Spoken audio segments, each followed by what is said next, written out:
Assalamualaikum warahmatullahi wabarakatuh. Alhamdulillah, alhamdulillahilladzi arsala rasulahu bil huda wa dinil haqq liyudhhirahu 'ala ad-dini kullih wa kafa billahi shahida.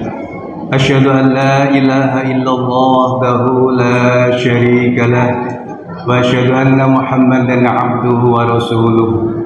Allahumma salli wa sallim wa barik ala sayyidina Muhammad wa ala alihi wa ashabi ajma'in. Qala ta'ala fil Qur'anil Karim, wasari'u ila maghfiratin min rabbikum wa jannatin 'arduha as-samawati wal ardh u'iddat lil muttaqin alladzina yunfikuna fis sarra'i wad dharra'i wal kadhimina al-ghaidha wal 'afina 'anil nas wallahu yuhibbul muhsinin. Shadaqallahul azim wa sadaqa rasulillahil karim. Ma'asyiral muslimin, jamaah salat Isya yang insyaallah diteruskan dengan salat tarawih dan salat witir secara berjamaah. Marilah kita bersyukur kehadirat Allah Subhanahu wa taala atas berjuta nikmat yang telah diberikan oleh Allah pada kita semuanya, berupa keimanan, keislaman, kesempatan, dan Allah memanjangkan umur kita sehingga doa-doa kita yang kita panjatkan 2 bulan yang lalu Allah mengabulkannya dengan bertemu dengan bulan Ramadan yang mulia ini. Kita telah menjalankannya 13 hari puasa Ramadan ini. Semoga Allah menerima puasa kita ini dan dikabulkan doa-doa kita, diampuni dosa-dosa kita semuanya. Amin amin ya rabbal alamin. Salawat ma'asalam kita haturkan kehadiran baginda Rasul Muhammad sallallahu alaihi wasallam, Nabi yang menjadi tuntunan kita, suri tauladan kita, cinta kita, yang kita tunggu syafaatnya di akhirat nanti. Ma'asyiral muslimin, jamaah salat Isya yang dirahmati Allah Subhanahu wa taala, bahwa puasa kita ini telah memasuki 10 hari kedua yang biasanya disebut dengan malam-malam maghfirah. Ini adalah malam-malam di mana Allah akan mencurahkan maghfirahnya, ampunannya kepada kita semuanya. Tentu sebagaimana disampaikan oleh Allah dalam surat Ali Imran ayat 133 sampai 134 yang saya baca di depan, bahwa siapa yang mereka yang akan diampuni oleh Allah Subhanahu wa taala, mereka adalah yang wasari'u ila maghfiratin min rabbikum, bahwa mereka yang bergegas, yang bersegera memohon ampun ketika dia menyadari bahwa dia telah melakukan kesalahan. Betapa banyak kesalahan yang kita lakukan di setiap detik, di setiap menit, di setiap jam, bahkan di setiap keharian kita. Banyak dosa yang kita lakukan. Maka jika kita ingin mendapatkan ampunannya Allah, maka wasari'u ila maghfiratin min rabbikum. Jika kita sudah begitu, maka Allah telah menyiapkan jannatin 'arduha as-samawati wal ardh u'iddat lil muttaqin. Jika Allah telah mengampuni dosa kita, maka Allah akan memberikan hadiah kepada kita, yaitu surga, sebagai tanda ridho Allah kepada hambanya, sebagai tanda cinta Allah kepada hambanya. Maka itu adalah salah satu hal yang harus kita syukuri. Bahkan Allah menyampaikan, mungkin kita merasa bahwa mana mungkin surga akan bisa menampung seluruh umat manusia sejak Nabi Adam sampai kita semuanya. Ahli meteorologi dan geofisika mengatakan bahwa luasnya alam raya ini tak terhitung. Jika manusia melakukan perjalanan mengelilingi planet, bahkan galaksi yang ada di alam raya ini, perjalanan bumi sampai ke Pluto saja itu perlu perjalanan 2.700.000 hari untuk melakukan perjalanannya. Itu baru Pluto. Itu baru sebagian dari planet yang ada di Bima Sakti. Belum di pusatnya Bima Sakti, yaitu ada di matahari. Ribuan kilometer, bahkan ribuan perjalanan yang harus dilakukan oleh manusia sampai ke sana. Itu baru galaksi Bima Sakti.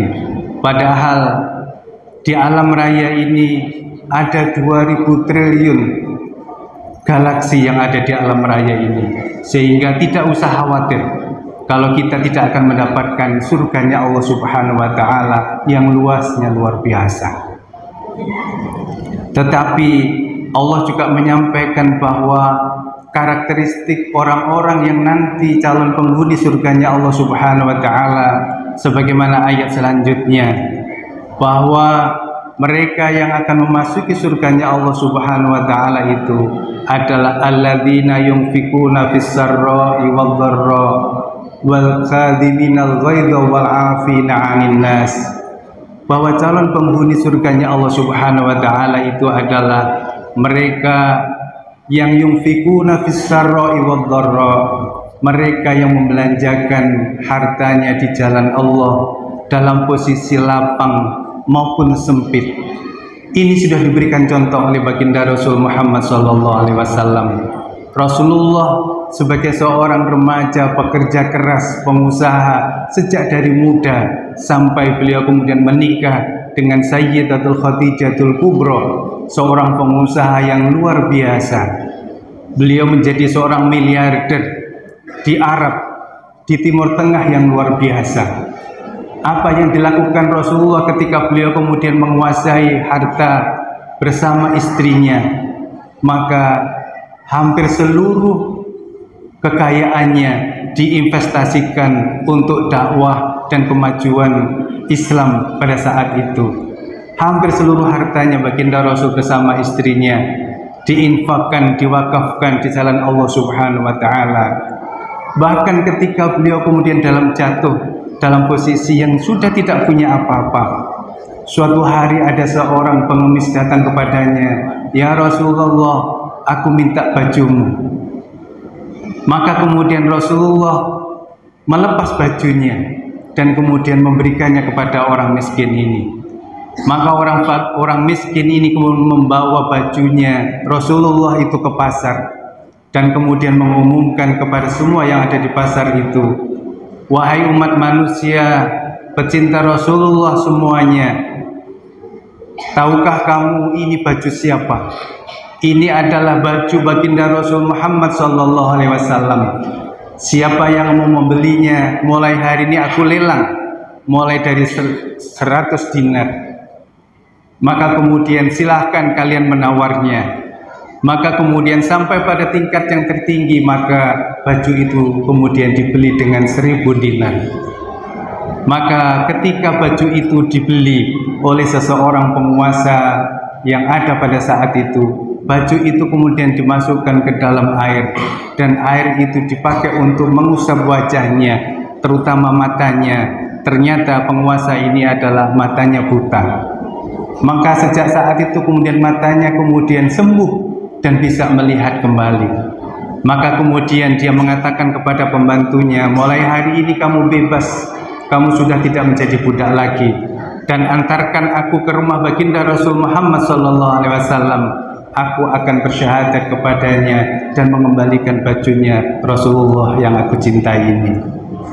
Itu adalah contoh baginda Rasul Muhammad SAW yang membelanjakan hartanya dalam keadaan yang lapang maupun sempit. Yang berikutnya adalah bahwa alladzina yunfikuna fis syarra'i wal dharra wal kadhiminal ghaidh, bahwa salah satu dari orang calon penghuni surganya Allah itu adalah mereka yang bisa menahan dirinya, menahan amarahnya. Bahwa baginda Rasul Muhammad SAW selayaknya manusia seharusnya bisa marah, karena pada suatu hari baginda Rasul Muhammad SAW melakukan perjalanan ke negeri Taif untuk melaksanakan dakwahnya. Tapi apa yang terjadi? Di Taif itu baginda Rasul ditolak, diusir, bahkan dilempari batu, bahkan kena wajahnya, bahkan giginya tanggal 3. Andai Rasulullah adalah manusia biasa, pasti beliau akan marah. Bahkan para malaikat pun kemudian turun ke muka bumi dan mengatakan kepada Sayyidina Muhammad, kepada baginda Rasul Muhammad SAW, "Ya Rasulullah, apakah aku harus balik bumi ini? Apakah aku harus cabut gunung-gunung itu untuk menghantam orang Taif itu?" Saking marahnya para malaikat yang sebenarnya mereka tidak punya nafsu, tapi bisa marah ngelihat baginda Rasul diperlakukan seperti itu. Tapi apa kata Rasulullah SAW? Bahwa beliau tidak marah. Beliau mengatakan bahwa mereka semua itu seperti itu, mereka kami tidak tahu. Bahkan beliau mendoakan, Allahumma hdi qaumi fa innahum la ya'lamun. Ya Allah, berikanlah petunjuk kepada umatku Taif ini. Semoga mereka kemudian akan menjadi orang-orang yang diberikan hidayah oleh Allah Subhanahu wa Ta'ala. Itu adalah contoh baginda Rasul. Yang terakhir adalah wal afina 'anin nas, memaafkan dosa orang-orang yang telah mendoliminya. Salah satu contoh yang real yang telah dicontohkan oleh Rasulullah, Rasulnya Allah Subhanahu wa Ta'ala, Nabi Yusuf alaihissalam. Nabi Yusuf alaihissalam, beliau adalah putra dari Nabi Shu'aib alaihissalam. Beliau adalah berlima saudara, tapi beliau adalah salah satu dari putra yang paling ganteng, yang paling dikasihi oleh ayahandanya, sehingga saudara-saudaranya kemudian iri kepadanya. Maka saudara-saudaranya ini kemudian menyusun rencana untuk membunuh dan membuangnya Nabi Yusuf di hutan. Maka kemudian diajaklah Nabi Yusuf ke hutan. Kemudian beliau dimasukkan ke dalam sumur tua. Kemudian ditemukan oleh orang-orang yang sedang dalam perniagaan dan kemudian dijual kepada raja saat itu. Maka apa yang terjadi ketika kemudian Nabi Yusuf alaihissalam sudah menjadi orang yang sukses di negeri itu, maka kemudian beliau bertemu dengan saudara-saudaranya. Apa yang dilakukan oleh Nabi Yusuf? Apakah beliau tidak memaafkan saudaranya? Beliau memaafkan saudaranya. Itu adalah contoh bahwa Nabi Yusuf adalah salah satu contoh Rasulullah yang bisa memaafkan saudaranya, walaupun mungkin kesalahannya sangat fatal. Mungkin kita bisa membayangkan bagaimana kalau kita dibuang di sebuah sumur tua dan kemudian ditinggalkannya. Itu tentu akan menjadi sebuah amarah yang luar biasa. Tapi bagi Nabi Yusuf alaihissalam, ini semuanya dilakukan semuanya atas nasib dan atas perjalanan kehendak Allah Subhanahu wa Ta'ala. Maka kemudian beliau memaafkan saudara-saudaranya dan kemudian beliau hidup bersama saudara-saudaranya dengan bahagia. Ma'asyiral muslimin, jamaah sholat tarawih yang dirahmati Allah Subhanahu wa Ta'ala, bahwa puasa kita ini adalah salah satu bukti cinta kita kepada Allah Subhanahu wa Ta'ala. Kenapa? Karena cinta kita kepada Allah Subhanahu wa Ta'ala, kita diperintahkan apa saja kita menjalaninya. Maka sebagai cinta kita kepada Allah Subhanahu wa Ta'ala, biasanya orang kemudian ada level-levelnya.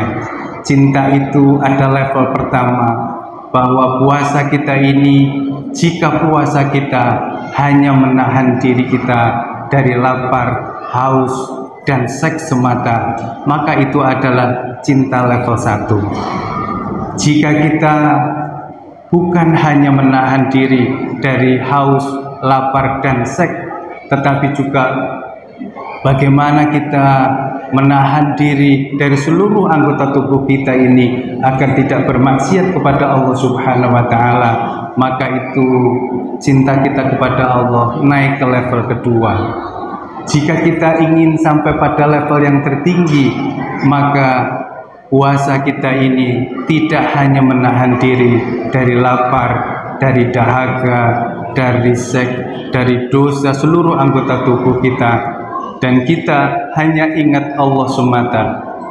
kita jalankan semua yang diperintahkan oleh Allah ini, kita ridho bahwa semuanya karena Allah dan semuanya akan kembali kepada Allah Subhanahu wa Ta'ala. Maka semoga cinta kita ini kemudian akan disambut oleh Allah Subhanahu wa Ta'ala dengan cintanya, dan kemudian kita diberikan level takwa sehingga suatu saat nanti kita masuk dalam surga Allah Subhanahu wa Ta'ala. Wallahu muwaffiq ila aqwamit thoriq. Assalamualaikum warahmatullahi wabarakatuh.